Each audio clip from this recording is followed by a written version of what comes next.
How to log into MyHR CVS Employee Portal.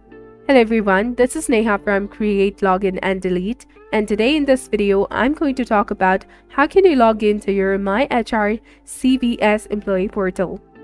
In order to access your HR CVS Employee Portal, begin by opening a web browser and enter MyHR CVS Employee Portal in the search bar and hit enter in your keyboard.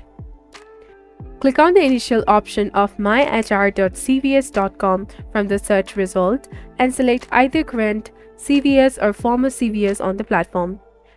Enter your user ID and your password accurately and then click on Log On.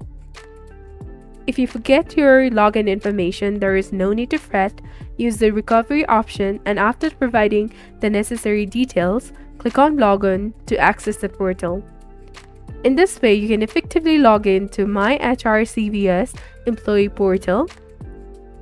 I hope you found this video to be really beneficial. Remember to express your appreciation by clicking sharing and subscribing button. Your support is valued and appreciated. Thanks for watching. See you in the next video.